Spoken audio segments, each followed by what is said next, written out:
Hello, good morning. Welcome to Coffee and Christ 42.3, I think.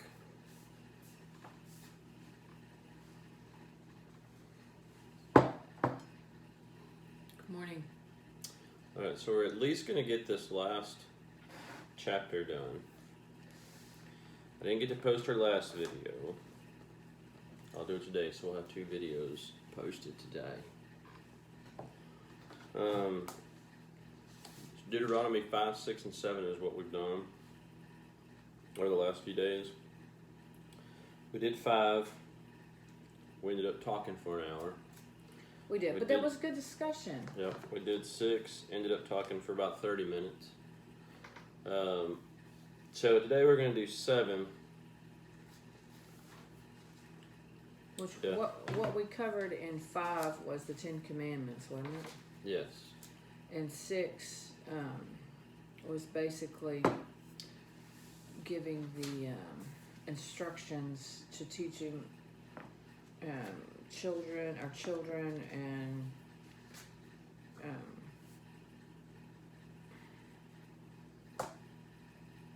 what am I looking for? It's like rules to live by, right? Wasn't that what we covered in 6? Or am I making that up? I think you're kind of making that up. Are you sure? Hold on. 6 starts with, these are the commands and decrees and laws the Lord your God directed me to teach you. Yeah. Got Something that one I right. did learn by going through the. You see how you skipped on past that part? I was rereading this yesterday morning, and something that I learned, I didn't know this, but maybe your Bible has a chart for this also. The 10 Commandments. That was ugly. That was ugly. No, you took it ugly. It wasn't ugly. I'm sorry you took it ugly. You're always making fun of my Bible and the charts.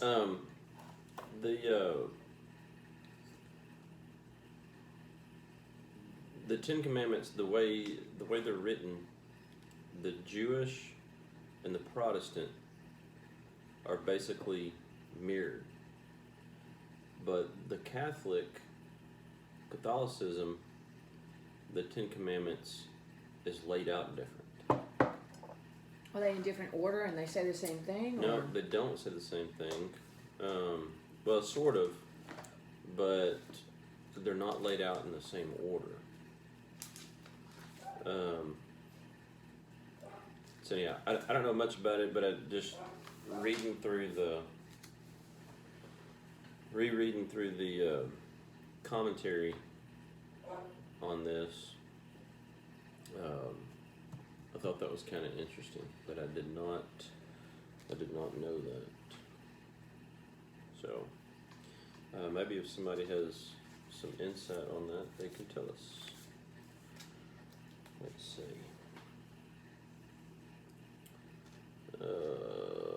Also, you were telling me that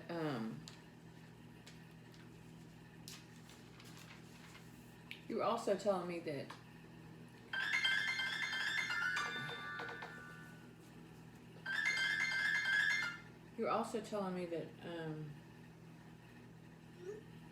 that you read that, which made sense to me when you said it, but I never thought of it that way. Remember, you said that you read that God intended for everyone to come to the top of Mount Sinai. Yeah, but I don't remember reading it like that. And then when I reread it, that's when it. I don't remember if it said that, because you led on like it said that, like we read it. No. I said I remember. I remember fear from the Israelites at the foot of the mountain. That's all I remember. So I remember them having fear to go up. They were afraid. That's all I remember. So it made sense that he wanted them to come up and they didn't because they were afraid, which just spoke to their disbelief, or I don't know, they weren't ready yet. Does that make sense? Mm-hmm. That's how I took it. See, we are 5 minutes into this. We haven't started reading. This is how I think we're getting worse in our old age. We just kind of meander, which is okay, because it's actually good conversation, I think. But Okay, so here you go. it'd be an Exodus. Moses further elaborated on the first-hand experience of his listeners as they witnessed God's establishing of the covenant with Israel. It says, Moses stated that the Lord spoke to him face to face at the mountain from the midst of the fire. There is some question as to what was to happen when the nation approached Mount Sinai. In Exodus 3:12, God told Moses at the burning bush, quote, "Certainly I will be with you, and this shall be a sign to you that it is I who have sent you. When you have brought the people out of Egypt, you shall worship God at this mountain." End quote. Apparently, God's intent was for the entire nation, not just Moses, to go up the mountain. It says, when they ultimately arrived at the mountain, the Lord instructed Moses to tell the people. Does it have a silent? When they ultimately arrived at the mountain, the Lord instructed Moses to tell the people that, quote, "When the ram's horn sounds a long blast, they shall come up to..." I don't understand what this means. They shall come up to on the mountain. Exodus 19:13. The trumpet sounded, and instead of going up the mountain to worship God, they quote unquote trembled. Exodus 19:16. That's what I was just reading right here. Obviously experiencing fear, but allowing their fear to lead them to disobey by not going up onto the mountain. So only Moses went up the mountain, and the rest of the nation, because of their fear and unbelief, lost the opportunity to worship God on the mountain as he intended. In Deuteronomy 5:5, Moses stressed his role as a mediator standing between the Lord and you. But he also stated that you, plural, were afraid because of the fire and did not go up on the mountain. It says this reflects some reason given in Exodus 19:16. As a result of this disobedience, the nation lost the opportunity to worship God collectively and now could only approach through mediators.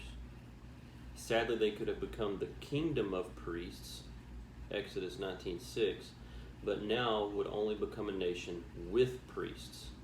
At this point in the timeline at Sinai, the Aaronic, I don't know, Levitical priesthood had not been established. It started later in Exodus 28:1-4. Actually, I have that highlighted. It's interesting. In 19, I have it highlighted, "You will be for me a kingdom of priests and a holy nation." But you know, under 19:16, in my Bible it reads, and I guess this does show it true, like, okay, these footnotes give, I don't think, this Moody book is so deep. And I'm not trying to be derogatory, but it's more of a scholar's explanation. Well, I'm a scholar, that's what I've got. Yes, exactly. So this is a deeper explanation. I couldn't keep a straight face. And it seems like the footnotes are... More for dummies. No, I don't mean to say it that way. But I mean, it's more of a... I don't know. It's just kind of rubbing the surface. I mean, I'm not saying it's not deep. Some of it is very... Yeah. It's very good. It has a lot of explanation. But for instance, this says 19:16 through 19. The display of God's power had purpose. The thunder, lightning, trumpet, thick clouds, smoke, fire, trembling mountain, and audible voice called all the senses to attention, which makes sense, so as to inspire awe at the special presence of the Lord. Yet they provided no fixed appearance that could be used to make an image to worship. In other words, you still couldn't see him, right? So he used everything he could to make sure that something, whether you smelled it, saw it, heard it, something that you paid attention.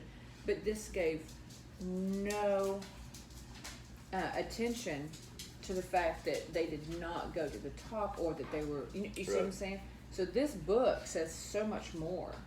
It gives you much more of an in-depth study. Right.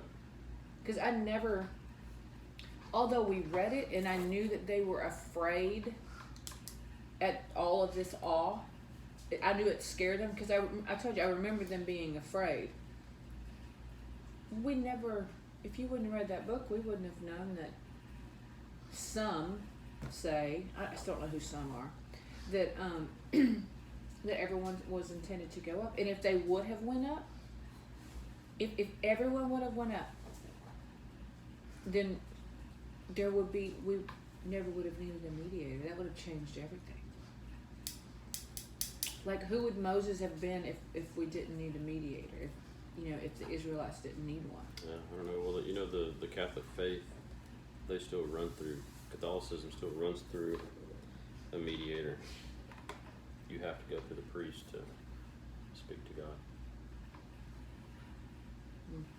God. Anyhow, all right. So we're 12 7, minutes off subject. driving out the nations. Here we go. Hold on, I'm not even back there yet. You got me back in Exodus. This is your part. Trying to get me off course here. All right, and go. Deuteronomy 7. When the Lord your God brings you into the land you are entering to possess and drives out before you many nations, the Hittites, Girgashites, Amorites, Canaanites, Perizzites, Hivites, and Jebusites, 7 nations larger and stronger than you. And when the Lord your God has delivered them over to you, and you have defeated them, then you must destroy them totally. Make no treaty with them, and show them no mercy. Do not intermarry with them. Do not give your daughters to their sons, or take their daughters for your sons. For they will turn your children away from following me to serve other gods. And the Lord's anger will burn against you, and will quickly destroy you. This is what you are to do to them. Break down their altars, smash their sacred stones, cut down their Asherah poles, and burn their idols in the fire. For you are a people holy to the Lord your God. The Lord your God has chosen you out of all the peoples on the face of the earth to be his people, his treasured possession. The Lord did not set his affection on you and choose you because you were more numerous than other peoples, for you were the fewest of all peoples.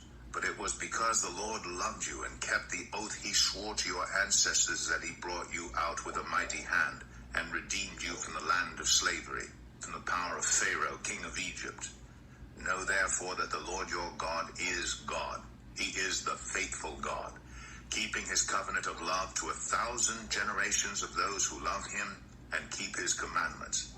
But those who hate him, he will repay to their face by destruction. He will not be slow to repay to their face those who hate him. Therefore take care to follow the commands, decrees, and laws I give you today. If you pay attention to these laws and are careful to follow them, then the Lord your God will keep his covenant of love with you, as he swore to your ancestors. He will love you and bless you and increase your numbers. He will bless the fruit of your womb, the crops of your land, your grain, new wine, and olive oil, the calves of your herds and the lambs of your flocks in the land he swore to your ancestors to give you. You will be blessed more than any other people. None of your men or women will be childless, nor will any of your livestock be without young. The Lord will keep you free from every disease. He will not inflict on you the horrible diseases you knew in Egypt, but he will inflict them on all who hate you. You must destroy all the peoples the Lord your God gives over to you. Do not look on them with pity, and do not serve their gods, for that will be a snare to you. You may say to yourselves, these nations are stronger than we are. How can we drive them out? But do not be afraid of them. Remember well what the Lord your God did to Pharaoh and to all Egypt. You saw with your own eyes the great trials, the signs and wonders, the mighty hand and outstretched arm with which the Lord your God brought you out. The Lord your God will do the same to all the peoples you now fear.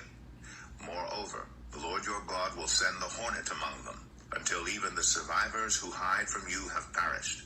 Do not be terrified by them, for the Lord your God who is among you is a great and awesome God. The Lord your God will drive out those nations before you little by little. You will not be allowed to eliminate them all at once, or the wild animals will multiply around you. But the Lord your God will deliver them over to you, throwing them into great confusion until they are destroyed. He will give their kings into your hand, and you will wipe out their names from under heaven. No one will be able to stand up against you. You will destroy them. The images of their gods you are to burn in the fire. Do not covet the silver and gold on them, and do not take it for yourselves, or you will be ensnared by it. For it is detestable to the Lord your God. Do not bring a detestable thing into your house, or you, like it, will be set apart for destruction. Regard it as vile and utterly detested, for it is set apart for destruction. I bet that was hard for him to not not to take the gold and silver. not to take all the gold and the silver. Okay, I got Yeah. some questions here.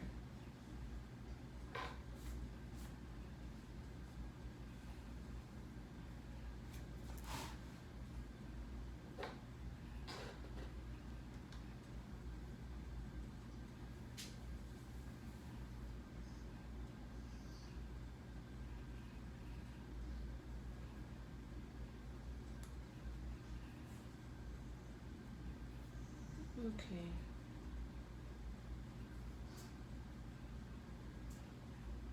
I'm not left-handed, so. You know, I think one of my biggest questions, other than where did dinosaurs come in, was all these other people. Like, how did their gods come about? Like, where were they? Where was God when these people were coming about? Or is this part of, or did I not understand the first of the Bible are these people part of the different nations that he spread out?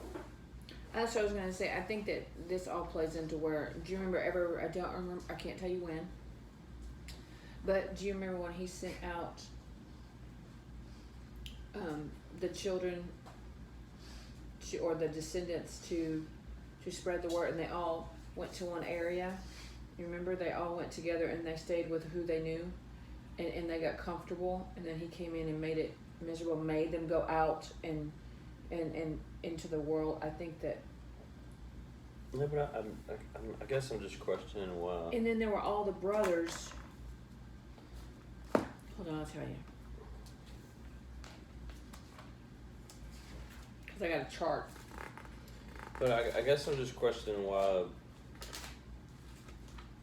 it was just Israel Because he made the. taken versus, like, why wasn't a covenant made with everybody that he put on the earth and everybody have? Because not everybody was good.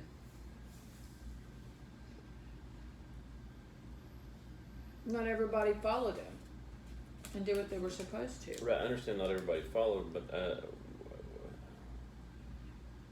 I don't think there's some groups of people that had the option. Well, they must have. Well, don't say it in here. Well, just because it doesn't say it, but it was.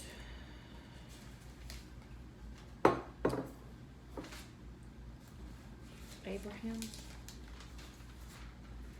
I guess while you're looking for that, I can read this real quick. Okay, I have some questions though. Go ahead. The people whom God chooses have a responsibility to live holy lives. This means two things. One, that believers are set apart from the world's ways of living. And two, that believers are set apart for God, that is set aside for his purposes. I'm going to read that again. The people whom God chooses have a responsibility to live holy lives. This means two things. One, that believers are set apart from the world's ways of living. And two, that believers are set apart for God, that is, set aside for his purposes. Why did God choose to treat the Israelites in a special way? Was it because they deserved it? No. In fact, in some respects, they deserved it less than others. He chose them as his own because he had promised his loving care to their ancestor Abram and his descendants. He treated them kindly because he is a gracious God. God wants all of us to be free from bondage, whether we are good enough or not. If there are any chains binding us, God's loving hands are ready to set us on the road towards freedom. Here, we are reminded of God's unfailing love. He is a delivering and faithful God. He always keeps his promises. Notice, however, that he also asks something of us. We must believe, love, and obey him. A major step towards spiritual renewal is to take God at his word. It says the Israelites were about to enter the promised land and probably feared the powerful enemies they would face there. But God made it clear that he was sufficient to see them through this task. No matter how daunting it may be, as we grow spiritually, we also face great obstacles in our progress. We need to trust in God's sufficiency to help us conquer these enemies. He is capable of overcoming any obstacle we may face. Notice that the conquest was to take place a little at a time. It says God recognized that throwing enemies out of the land had to be followed by immediate rebuilding. He would give his people new territory only when they were ready to move in and take advantage of the conquest. We need to recognize that spiritual growth is also a long-term process, saying we should not expect immediate perfection. Instead, we should look for steady progress. God gives us victories as we are ready to take advantage of them and build on them. We need to trust him to move us forward according to his time, not ours. Hard lesson. That's a very hard lesson too. Okay, so I'm going to read this and tell me what it makes you think of. You will be blessed more than any other people. None of your men or women will be childless, nor will any of your livestock be without young. The Lord will keep you free from every disease. He will not inflict on you horrible diseases you knew in Egypt, but he will inflict them on all who hate you. You must destroy all the peoples the Lord your God gives over to you. Do not look on them with pity, and do not serve their gods, for that will be a snare to you. Okay, so when I read that, it's like it brings me somewhere that may be hard to make the connection for you. But when you hear that, what do you think? Why didn't God give them the opportunity to bring them to God? I guess, or is that only something that happened after Christ? Probably, but that's not what I think of when I hear that. I think about Israel now.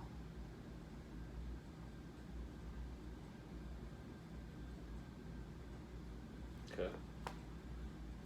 I mean, here we are, we choose to be Christians, right? Mm-hmm. And if you are, Israel still exists. Mm-hmm.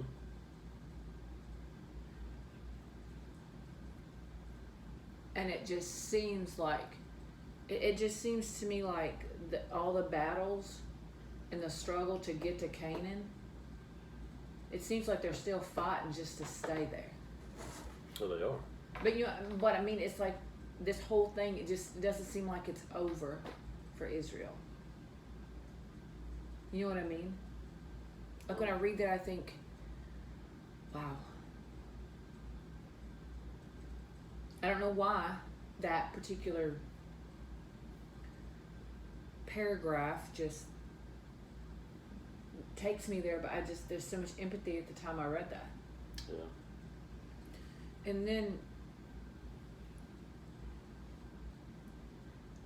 the Lord your God will drive out those nations before you, little by little. You will not be allowed to eliminate them all at once, or the wild animals will multiply around you. I guess the way I understand that is there had to be enough people to sustain the.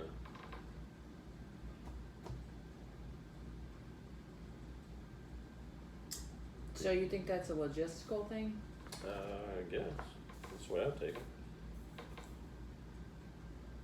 Then it says, but the Lord your God will deliver them over to you, throwing them into great confusion until they are destroyed.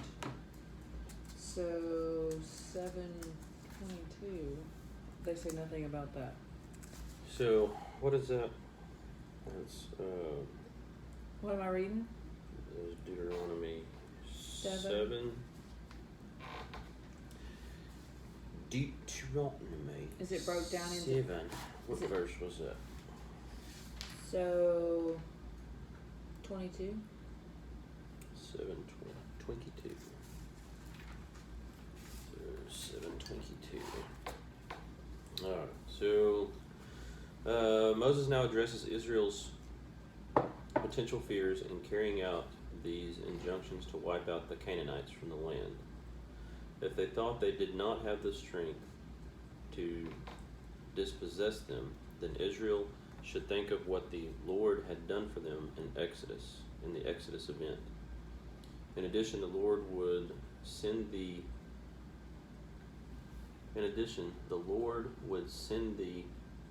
hornet against them to deal with any who would try to escape.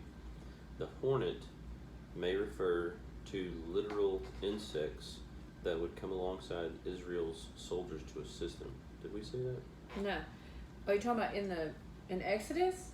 No, this is Deuteronomy. Well, I think that they're explaining.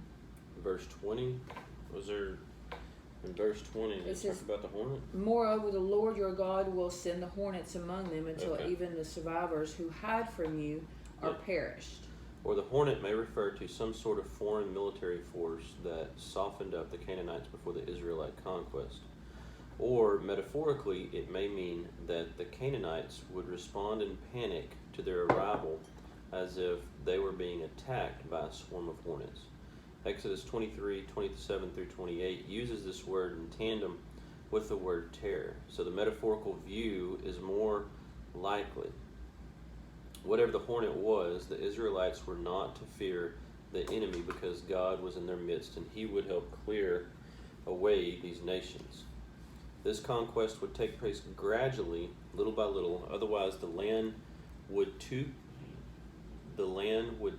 quickly be void of those who could keep the population of wild beasts from growing too quickly. So it was logistical, you're right. So the Lord would throw the nations into great confusion and would deliver their kings over to them for execution so that their exploits and their legacy in the land would be forgotten. During the conquest, the grave images were to be totally burned up, even if they were made of precious metals that could be extracted. No religious objects were to be taken as spoil and brought into any of their houses, regardless of the monetary value. All right, that explains that. Moving along. Well done. And here we go. Hey Bible readers, I'm Tara Lee Cobble and I'm your host for the Bible Recap.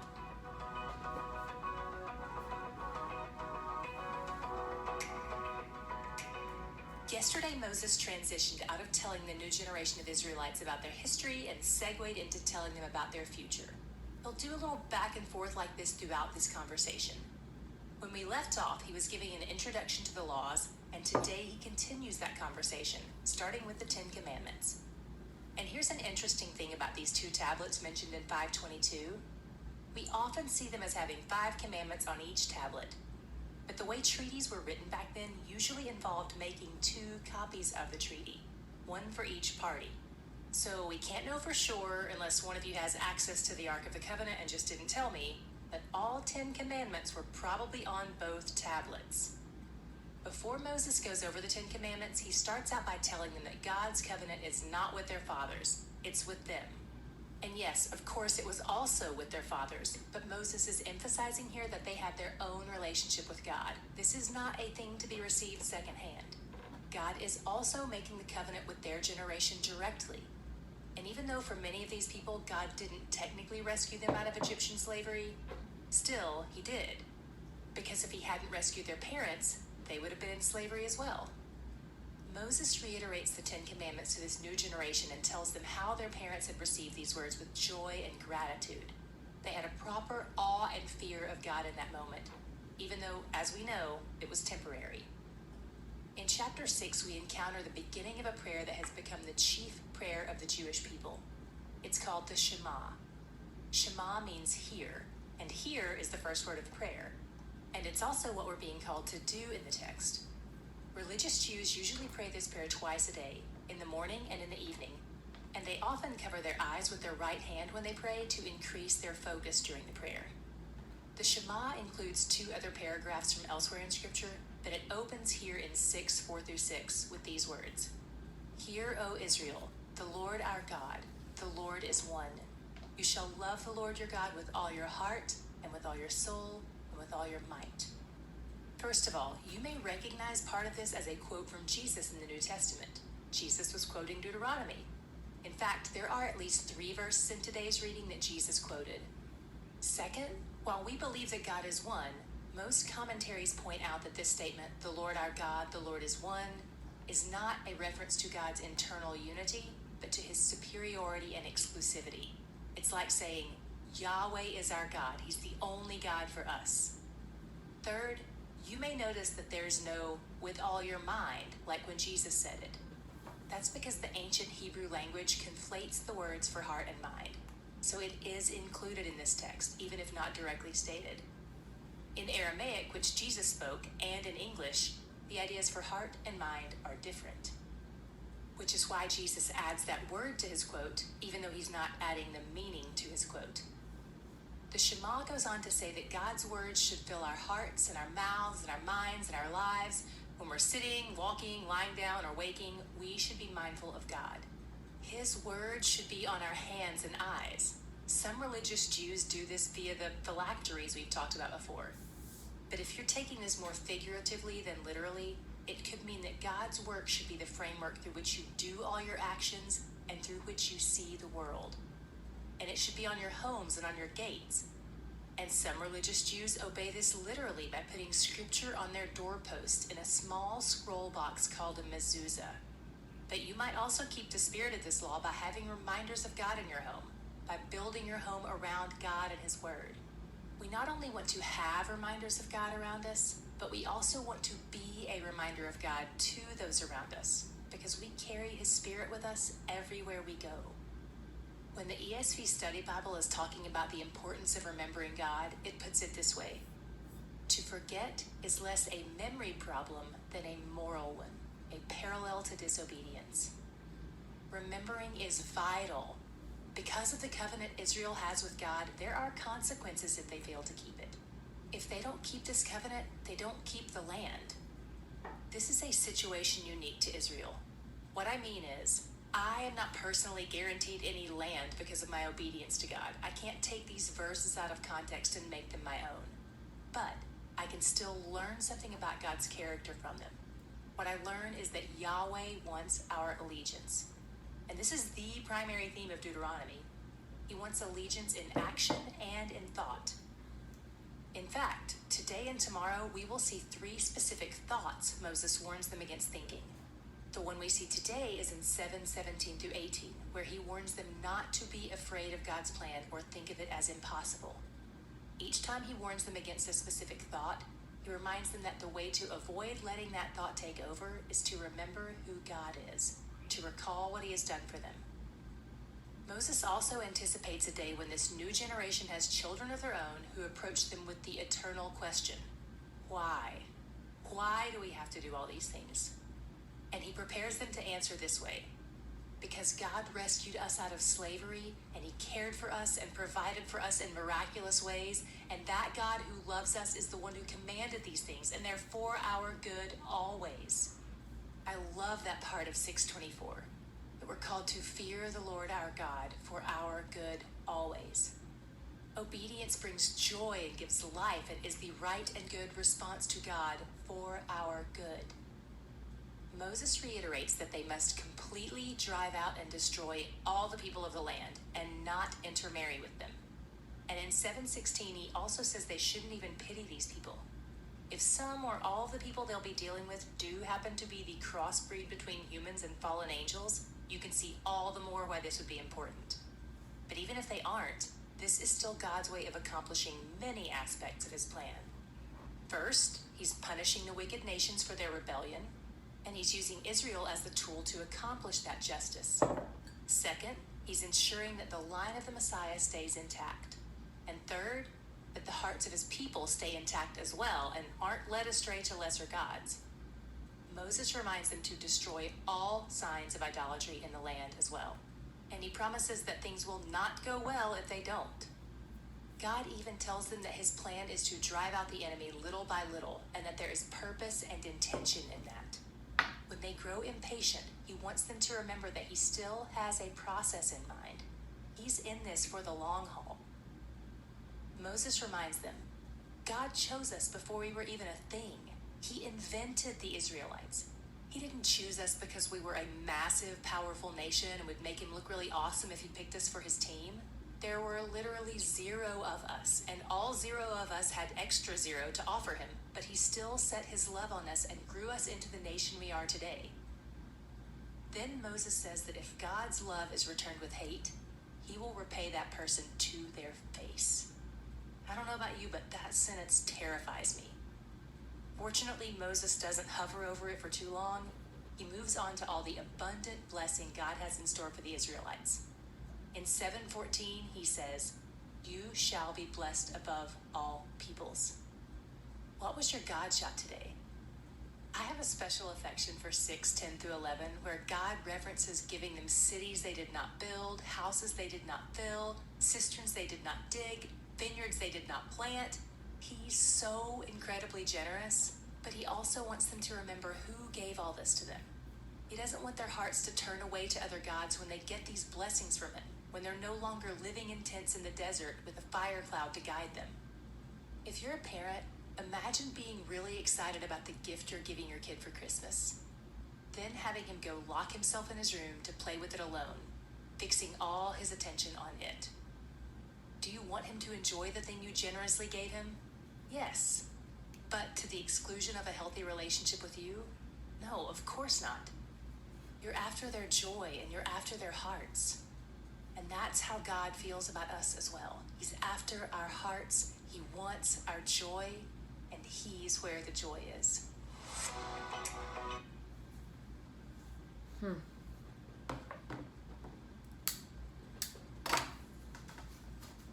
That was a really good section, I think.